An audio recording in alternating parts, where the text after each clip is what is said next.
प्रणाम सभी को। आइए हम लोग आज से ठाकुर रामकृष्ण वचनामृत पार्ट 2 का स्वाध्याय जो थोड़ा सा बचा हुआ से स्टार्ट करते हैं। सबसे पहले आवाहन। ओम भूर्भुवः स्वाहा तत्सवितुर्वरेण्यं भर्गो देवस्य धीमहि धियो यो नः प्रचोदयात्। ओम गुरुर्ब्रह्मा गुरुर्विष्णु गुरुरेव महेश्वरा गुरुरेव परब्रह्मा तस्मै श्री गुरवे नमः। अखण्डमण्डलाकारं व्याप्तं येन चराचरं तत्पदं दर्शितं येन तस्मै श्री गुरुवे नमः। मातृवत् लालयित्री च पितृवत् मार्गदर्शिका नमोऽस्तु ते गुरुसत्तायै श्रद्धा प्रज्ञायुता चया। ॐ श्री गुरुवे नमः। आवाहयामि स्थापयामि ध्यायामि ततो नमस्कारं करोमि। प्रणाम सभी को। आइए कुछ भजन के लाइन से हम लोग स्वाध्याय शुरू करेंगे। भवसागर तारण कारण है रवि नंदन बंधन खंडन है शरणागत किंकर भीत मने शरणागत किंकर भीत मने गुरुदेव दया करो दीन जाने गुरुदेव कृपा करो दीन जने गुरुदेव दया करो दीन जने रिधि कंदर तामस भास्कर है तुमि विष्णु प्रजापति शंकर है पर ब्रह्म परात्पर वेद वाणी पर ब्रह्म परात्पर वेद वाणी गुरुदेव दया करो दीन जने गुरुदेव कृपा करो दीन जने गुरुदेव दया करो दीन जने मन वारण शासन अंकुश है नरे त्राण तरे हरि चाक्षुष है गुण गान परायण देव गणे गुण गान परायण देव गणे गुरुदेव दया करो दीन जने कुल कुंडल निगम भंजक है हृदय ग्रंथि विदारण कारक है मम मानस चंचल रात्र दिने मम मानस चंचल रात्र दिने गुरुदेव दया करो दीन जने गुरुदेव कृपा करो दीन जने गुरुदेव दया करो दीन जने रिपुसूदन मंगल नायक है, सुख शांति वराम है दायक है, त्रयताप हरे तब नाम गुणे, गुरुदेव दया करु दीन जने, अभिमान प्रभाव विमर्दक है, गतिहीन जने तुम रक्षक है, चित शंकित वंचित भक्ति दाने, चित शंकित वंचित भक्ति दाने, गुरुदेव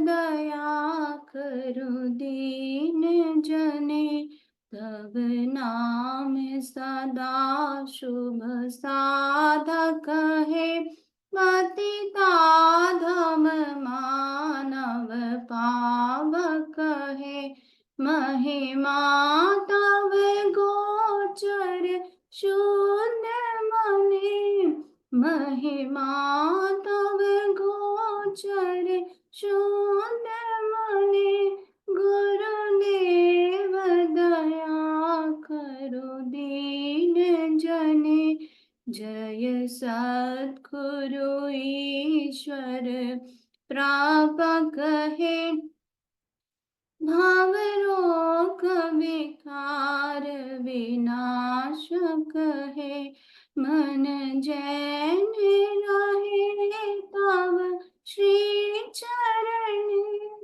मन जैन रहे तव श्री चरण, गुरुदेव दया करु दीन जने, गुरुदेव कृपा करो दीन जने, गुरुदेव दया करो दीन जने, गुरुदेव दया करो दीन जने। प्रणाम सभी को। आगे इसका स्वाध्याय शुरू कर रहे हैं। परिचय 104 चल रहा है। टॉपिक है, क्या संसार में ईश्वर लाभ होता है। श्री रामकृष्ण गिरीश से कहते हैं, तीव्र वैराग्य के होने पर वे मिलते हैं, तीव्र वैराग्य के होने पर वे मिलते हैं। प्राणों में विकलता होनी चाहिए। शिष्य ने गुरु से पूछा था, क्या करूं जो ईश्वर को पाऊं। गुरु ने कहा, मेरे साथ आओ। यह कहकर गुरु ने उसे एक तालाब में डुबाकर ऊपर से पकड़ रखा। कुछ देर बाद उसे पानी से निकाल लिया और पूछा, पानी के भीतर तुम्हें कैसा लगता था। महाराज, मेरे प्राण डूबते उतराते थे, जान पड़ता था अभी प्राण निकलना चाहते हैं। गुरु ने कहा, देखो इसी तरह ईश्वर के लिए जब जी डूबता उतराता है तब उनके दर्शन होते हैं। इस पर मैं कहता हूँ, जब तीनों आकर्षण एकत्र होते हैं तब ईश्वर मिलते हैं। विषयी का जैसा आकर्षण विषय की ओर है, सती का पति की ओर तथा माता का संतान की ओर, इन तीनों को अगर एक साथ मिलाकर कोई ईश्वर को पुकार सके तो उसी समय उनके दर्शन हो जाएं। मन जिस तरह पुकारा जाता है उस तरह तू पुकार तो सही। देखो भला कैसे श्यामा रह सकती है, देखो भला कैसे श्यामा रह सकती है। उस तरह व्याकुल होकर पुकारने पर उन्हें दर्शन देना ही होगा। उस दिन तुमसे मैंने कहा था, भक्ति का अर्थ क्या है। वह है मन, वाणी और कर्म से उन्हें पुकारना। कर्म अर्थात हाथों से उनकी पूजा और सेवा करना, पैरों से उनके स्थानों तक जाना, कानों से भगवान और उनके नाम गुणों और भजनों को सुनना, आंखों से उनकी मूर्ति के दर्शन करना। मन अर्थात सदा उनका ध्यान, उनकी चिंता करना तथा उनकी लीलाओं का स्मरण करना। वाणी अर्थात उनकी स्तुतियां पढ़ना, उनके भजन गाना। कलिकाल के लिए नारदीय भक्ति है, सदा उनके नाम और गुणों का कीर्तन करना। जिन्हें समय नहीं है उन्हें कम से कम शाम को तालियां बजाकर एकाग्र चित्त हो श्रीमन नारायण नारायण कहकर उनके नाम का कीर्तन करना चाहिए। भक्ति के मैं में अहंकार नहीं होता, यह ज्ञान नहीं लाता। बल्कि ईश्वर की प्राप्ति करा देता है। यह मैं में नहीं गिना जाता, जैसे हिंचा साग नहीं गिना जाता। दूसरे सागों से बीमारी हो सकती है, परंतु हिंचा साग पित्त नाशक है, उससे उपकार ही होता है। मिश्री मिठाइयों में नहीं गिनी जाती, दूसरी मिठाइयों के खाने से अपकार होता है, परंतु मिश्री के खाने से अम्ल विकार हटता है। निष्ठा के बाद भक्ति होती है। भक्ति की परिपक्व अवस्था भाव है। भाव के घनीभूत होने पर महाभाव होता है। सबसे अंत में है प्रेम। निष्ठा के बाद भक्ति होती है। भक्ति की परिपक्व अवस्था भाव है। भाव के घनीभूत होने पर महाभाव होता है। सबसे अंत में है प्रेम। प्रेम रज्जु है। प्रेम के होने पर भक्त के निकट ईश्वर बंधे रहता है, फिर भाग नहीं सकते। साधारण जीवों को केवल भाव तक होता है। ईश्वर कोटि के हुए बिना महाभाव या प्रेम नहीं होता। प्रेम चैतन्य देव को हुआ था। ज्ञान वह है जिस रास्ते से चलकर मनुष्य स्वरूप का पता पाता है। ब्रह्म ही मेरा स्वरूप है, यह बोध होना चाहिए। प्रहलाद कभी स्वरूप में रहते थे, कभी देखते थे एक मैं हूं और एक तुम, तब वे भक्ति भाव में रहते थे। हनुमान ने कहा था, राम कभी देखता हूँ तुम पूर्ण हो, मैं अंश हूँ। कभी देखता हूँ तुम प्रभु हो, मैं दास हूँ। और राम जब तत्व ज्ञान होता है तब देखता हूँ तुम ही मैं हूँ, मैं ही तुम हूँ। गिरीश। आहा। श्री रामकृष्ण कहते हैं, संसार में होगा क्यों नहीं, परंतु विवेक और वैराग्य चाहिए। ईश्वर ही वस्तु है और सब अनित्य और अवस्तु दो दिन के लिए है। यह विचार दृढ़ रहना चाहिए। ऊपर उतराते रहने से ना होगा, डुबकी मारनी चाहिए। एक बात और, काम आदि घड़ियालों का भय है। गिरीश। परंतु यम का भय मुझे नहीं है। ठाकुर कहते, नहीं, काम आदि घड़ियालों का भय है, इसीलिए हल्दी लगाकर डुबकी मारनी चाहिए। हल्दी है विवेक और वैराग्य। संसार में किसी किसी को ज्ञान होता है। इस तरह दो तरह के योगियों की बात कही गई है, गुप्त योगी और व्यक्त योगी। जिन लोगों ने संसार का त्याग कर दिया है वे व्यक्त योगी हैं, उन्हें सब लोग पहचानते हैं। गुप्त योगी व्यक्त नहीं होता। जैसे नौकरानी सब काम तो करती है, परंतु मन अपने देश में बाल बच्चों पर लगाए रहती है। और जैसा मैंने तुमसे कहा है, व्यभिचारिणी औरत घर का कुल काम तो बड़े उत्साह से करती है, परंतु मन से वह सदा अपने यार की याद करती रहती है। विवेक और वैराग्य का होना बड़ा मुश्किल है।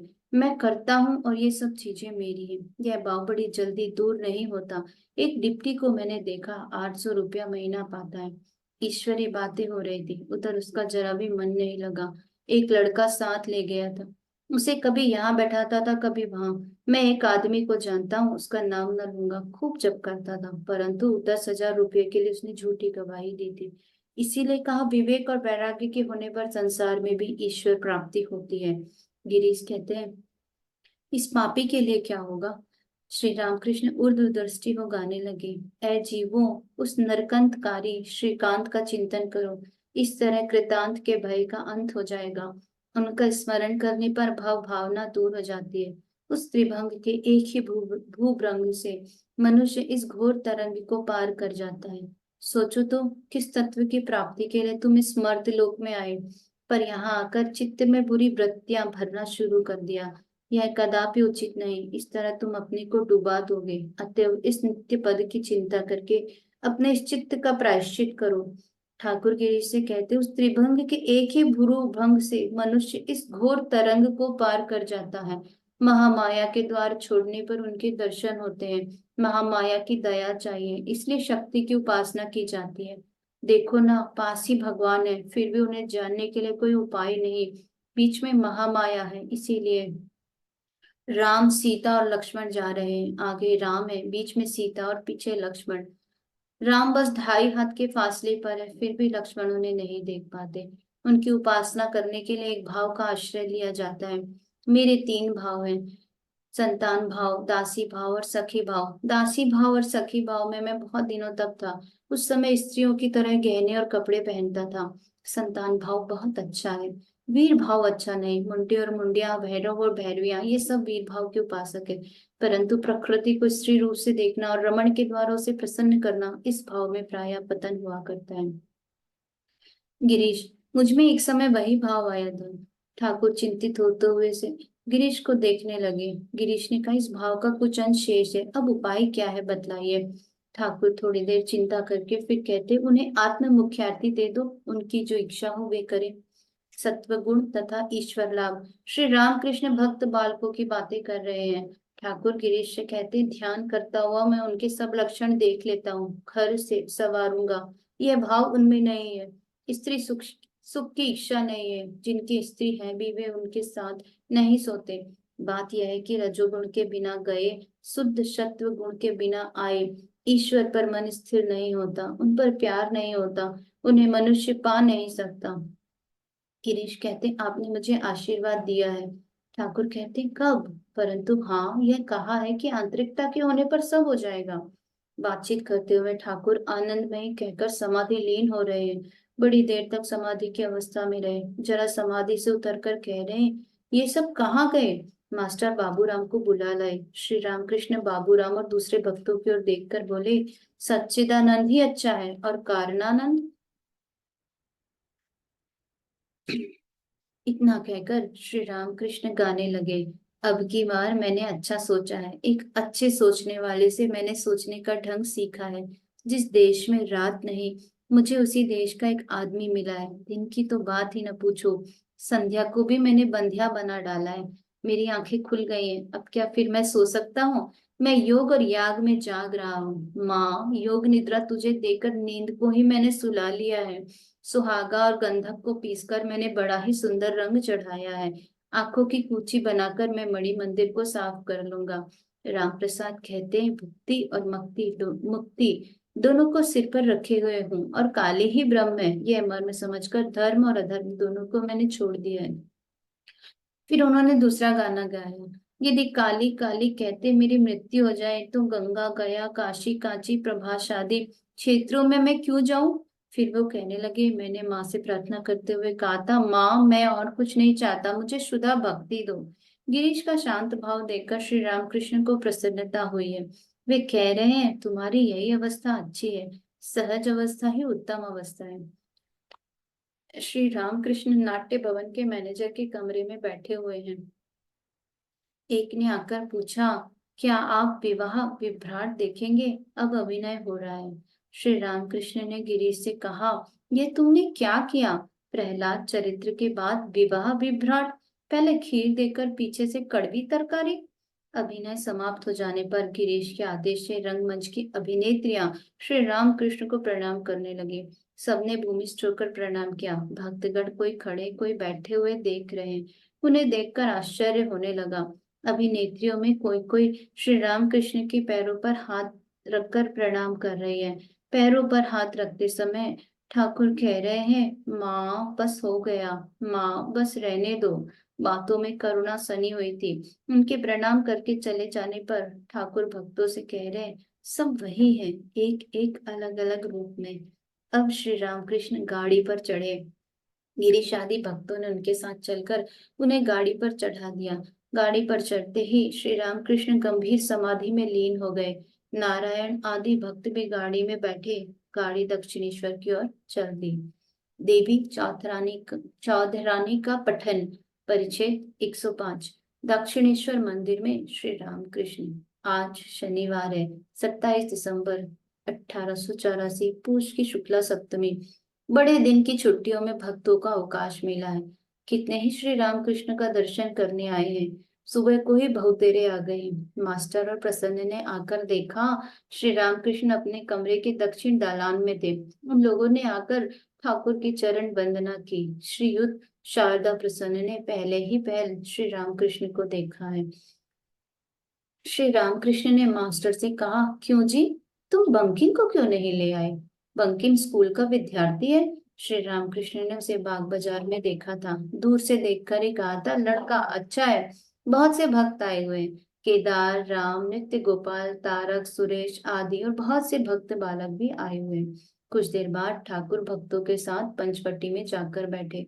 भक्तगण उन्हें चारों ओर से घेरे हुए हैं। कोई बैठे हैं, कोई खड़े हैं। श्री रामकृष्ण पंचवटी में ईंटों के बने हुए चबूतरे पर बैठे हैं। दक्षिण पश्चिम की ओर मुंह किए हुए हैं। हंसते हुए मास्टर से उन्होंने पूछा, क्या तुम पुस्तक ले आए हो? मास्टर कहते, जी हाँ। ठाकुर कहते, जरा पढ़कर मुझे सुनाओ तो। भक्तगण उत्सुकता के साथ देख रहे हैं कि कौन सी पुस्तक है। पुस्तक का नाम है देवी चौधरानी। श्री रामकृष्ण सुन रहे। देवी चौधरानी में निष्काम कर्म की बातें लिखी हैं। ये लेखक श्रीयुत बंकिम चंद्र की तारीफ भी सुन चुके थे, परंतु पुस्तक में उन्होंने क्या लिखा है इसे सुनकर वे उनके मन की अवस्था समझ लेंगे। मास्टर ने कहा, यह स्त्री डाकुओं के पाले पड़ी थी, उसका नाम प्रफुल्ल था, बाद में देवी चौधरानी हुआ था। इस डाकू के साथ यह स्त्री पड़ी थी, उसका नाम भवानी पाठक था। भवानी पाठक बड़ा अच्छा आदमी था। उसी ने प्रफुल्ल से बहुत कुछ साधना कराई थी और किस तरह निष्काम कर्म किया जाता है इसकी शिक्षा दी थी। डाकू दुष्टों से रुपया पैसा छीनकर गरीबों को दिया करता था, उनके भोजन वस्त्र के लिए। प्रफुल्ल से उसने कहा था, मैं दुष्टों को दमन और शिष्टों का पालन करता हूँ। ठाकुर कहते, यह तो राजा का काम है। मास्टर कहते, और एक जगह भक्ति की बातें हैं। भवानी पाठक ने प्रफुल्ल के पास रहने के लिए एक लड़की को भेजा था, उसका नाम था निशी। वह लड़की बड़ी भक्तिमती थी। वह कहती थी, मेरे स्वामी श्री कृष्ण है। प्रफुल्ल का विवाह हो गया था, उसके बाप न था, माँ थी। अकारण एक कलंक लगाकर गांव वालों ने उसे जाति पाति से अलग कर दिया था। इसीलिए प्रफुल्ल को उसका ससुर अपने यहाँ नहीं ले गया। अपने लड़के के उसने और दो विवाह कर दिए थे। प्रफुल्ल अपने पति को बहुत चाहती थी। जब अब पुस्तक का यह अंश समझ में आ जाएगा। निशी कहती, उनकी भवानी पाठक की कन्या हूँ, वे मेरे पिता हैं, उन्होंने भी एक तरह से मेरा विवाह कर दिया है। तो प्रफुल्ल कहते, एक तरह से इसके क्या माने। निशी कहती, मैंने अपना सब कुछ श्री कृष्ण को अर्पित किया है। प्रफुल्ल कहते, वह कैसे। निशी कहती, मेरा रूप, यौवन और प्राण। प्रफुल्ल कहते, क्या वही तुम्हारे स्वामी हैं। निशी कहती, हाँ, क्योंकि जिनका मुझ पर पूर्ण अधिकार है वे ही मेरे स्वामी हैं। प्रफुल्ल ने एक लंबी सांस छोड़कर कहा, मैं नहीं कह सकूंगी। कभी तुमने पति का मुख नहीं देखा इसलिए कह रही हो, पति को अगर देखा होता तो भी श्री कृष्ण पर तुम्हारा मन न जाता। मूर्ख बज्रेश्वर। प्रफुल्ल का पति यह न जानता था कि उसकी स्त्री उससे इतना प्रेम करती है। निशी ने कहा, श्री कृष्ण पर सबका मन लग सकता है, क्योंकि उनका रूप अनंत है, यौवन अनंत है, ऐश्वर्य अनंत है। यह युवती भवानी पाठक की शिष्या थी। निरक्षर प्रफुल्ल उसकी बातों का उत्तर न दे सके। केवल हिंदू समाज धर्म के प्रणेतागण उत्तर जानते थे। मैं जानता हूँ ईश्वर अनंत है, परंतु अनंत को इस छोटे से हृदय पिंजर में हम रख नहीं सकते। शांत को रख सकते हैं, इसलिए अनंत ईश्वर हिंदुओं के हृदय पिंजर से शांत श्री कृष्ण के रूप में है। पति और भी अच्छी तरह शांत है, इसलिए प्रेम के पवित्र होने पर पति ईश्वर के पद पर चढ़ने का प्रथम सोपान है। यही कारण है कि पति ही हिंदू स्त्रियों का देवता है। इस जगह दूसरे समाज हिंदू समाज से निकृष्ट है। प्रफुल्ल मूर्खा थी, वह कुछ समझ न सके। उसने कहा, बहन, मैं इतनी बातें नहीं समझ सकती। तुम्हारा नाम क्या है। तुमने तो अब तक नहीं बताया। निशी बोली, भवानी पाठक ने मेरा नाम निशी रखा है। मैं दिवा की बहन निशी हूँ। दिवा को एक दिन तुमसे मिलने के लिए लाऊंगी, परंतु मैं जो कह रही थी सुनो। एकमात्र ईश्वर हमारे स्वामी हैं, स्त्रियों का पति ही देवता है। श्री कृष्ण सबके देवता है। क्यों बहन, दो देवता फिर क्यों रहे। इस छोटे से जीव में जो जो जरा भक्ति उसके दो टुकड़े कर डालने पर फिर कितना बच सकता है। प्रफुल्ल कहती, अरे चल, स्त्रियों की भक्ति का भी कहीं अंत है क्या। निशी कहती, स्त्रियों के प्यार का तो अंत नहीं है, परंतु भक्ति और चीज है, प्यार और चीज है। मास्टर कहते, भवानी पाठक प्रफुल्ल से साधना कराने लगे। पहले साल भवानी पाठक प्रफुल्ल के घर किसी पुरुष को न जाने देते थे और न घर के बाहर किसी पुरुष से मिलने ही देते थे। दूसरे साल मिलने जुलने में इतनी रोक टोक न रही, परंतु उसके यहाँ किसी पुरुष को न जाने देते थे। फिर तीसरे साल जब प्रफुल्ल ने सिर घुटाया, तब भवानी पाठक अपने चुने हुए चेलों को लेकर उसके पास जाया करते थे। प्रफुल्ल सिर घुटाए आंखें नीची करके शास्त्रीय चर्चा किया करते थे। फिर प्रफुल्ल की शिक्षा का आरंभ हुआ। यह व्याकरण समाप्त कर चुके, रघुवंश, कुमार, नैषध, शाकुंतल पढ़ चुकी, कुछ सांख्य, कुछ वेदांत और कुछ न्याय भी उसने पढ़ा। अब ठाकुर कहते हैं, इसका मतलब समझे। बिना पढ़े ज्ञान नहीं होता। जिसने लिखा है वैसे आदमियों का यही मत है।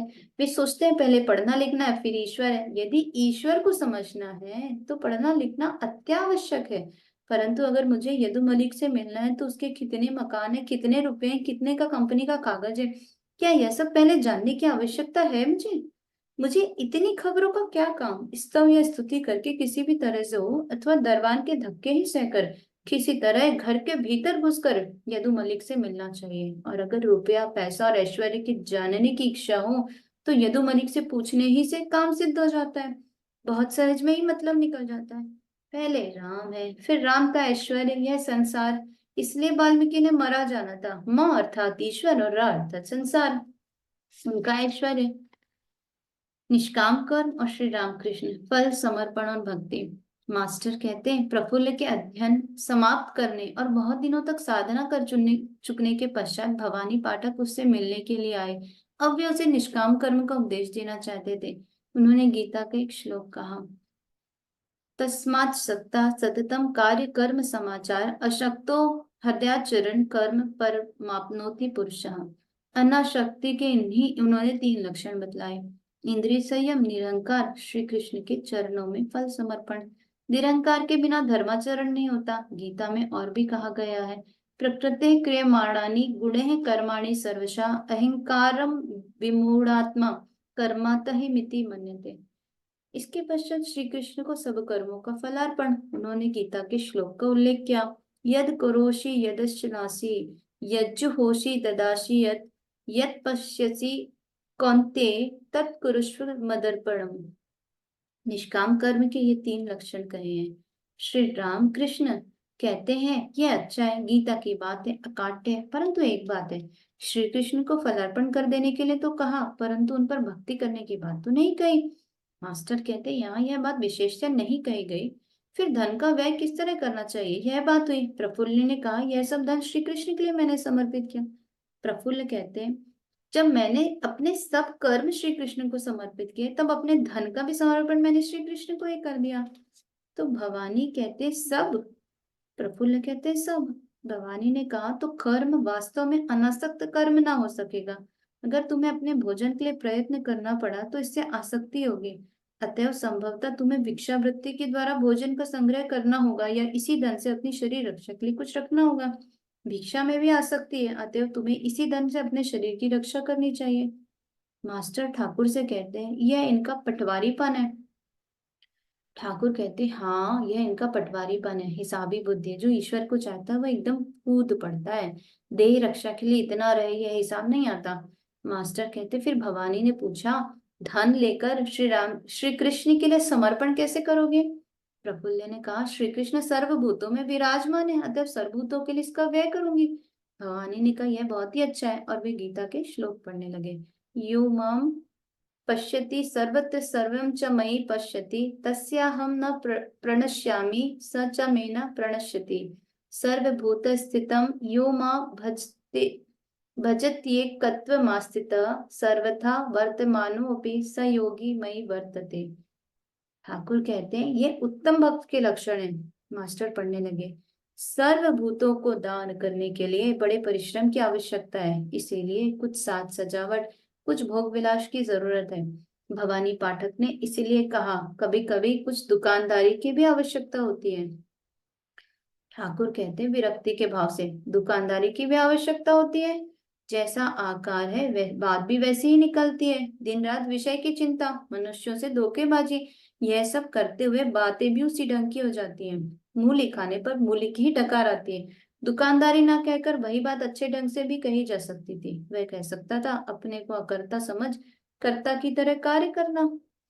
अपने को अकर्ता समझ कर्ता की तरह कार्य करना। उस दिन एक आदमी गा रहा था, उस गाने के भीतर लाभ और घाटा इन्हीं बातों की भरमार थी। मैंने मना किया, आदमी दिन रात जो चिंताएं किया करता है मुंह से वही बातें निकलती रहती हैं। प्रणाम सभी को। आज यही तक पढ़ते हैं, इसके आगे का योग की दूरबीन पतिव्रता धर्म, इसको कल पढ़ते हैं। शांति पाठ करते हैं। ओम असतो मा सद्गमया तमसो मा ज्योतिर्गमया मृत्युर्मा अमृतं गमया। ओम शांति शांति शांति। सर्वारिष्ट शांति भवतु। प्रणाम सभी को।